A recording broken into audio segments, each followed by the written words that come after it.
our country has long been in a very complicated system. Most of you who are young like me, we were born into this system. But that's not what can allow Burkina to thrive. Because in this situation, there are only two cases. Either we accept to fight, or we remain slaves forever. I told you once, there are those who are slaves in their minds.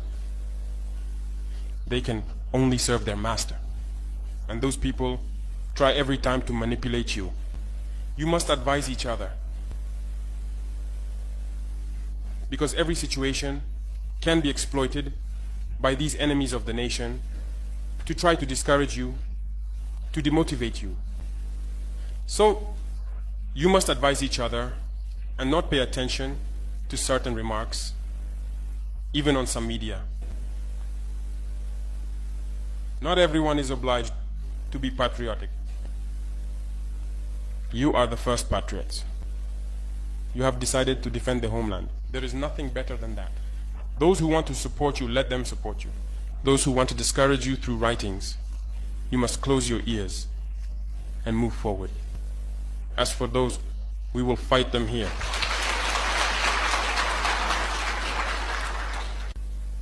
So, we must remember something.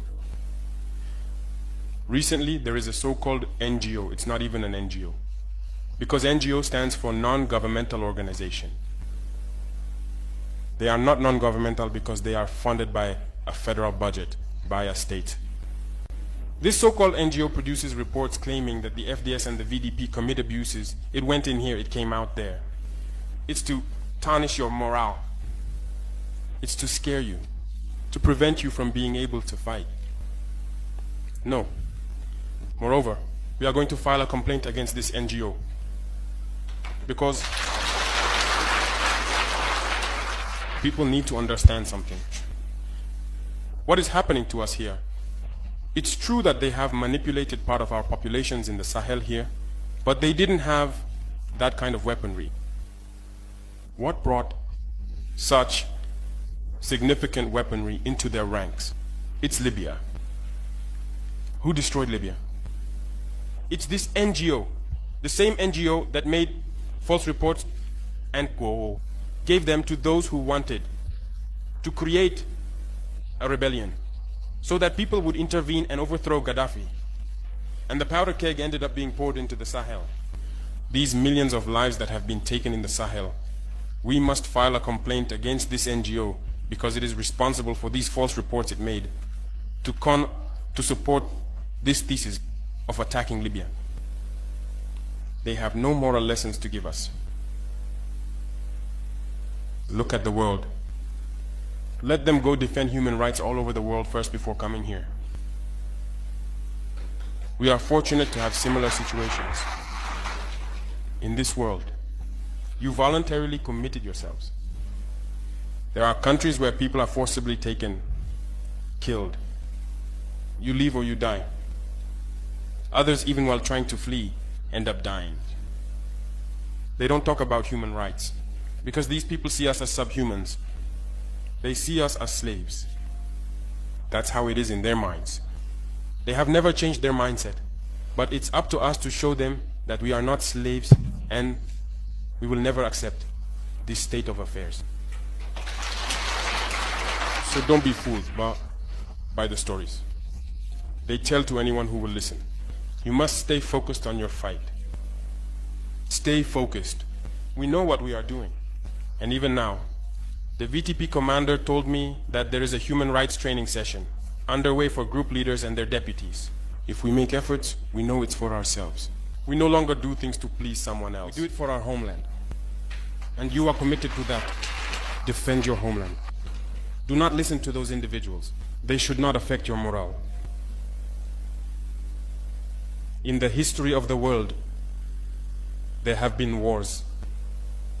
And during the Second World War, people organized themselves to defend all over the place.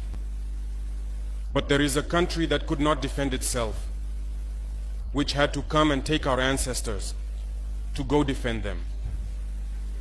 And today that same country wants to give us lessons.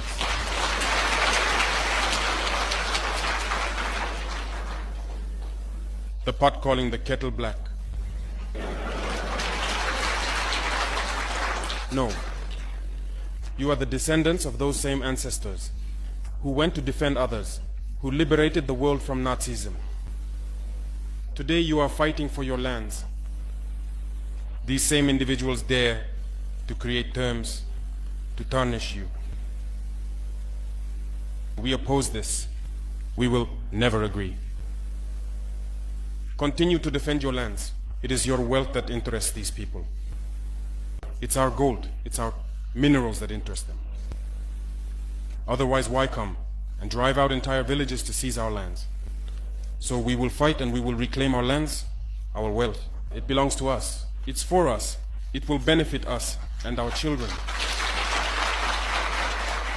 I therefore encourage you to remember that this war is to free us from slavery. It's for our independence. And you must keep your spirits high, stay strong. Never give in to manipulators, to those individuals who no longer understand the notion of homeland, or to those people who come from outside to try to subdue us through their terms they invented and their organizations they created to enslave us. Fight, move forward, do everything you can. Draw, as I said, from your cultural resources, from what you have been shaped by since the village. Draw from it and wage this war. Stay focused and stay strong.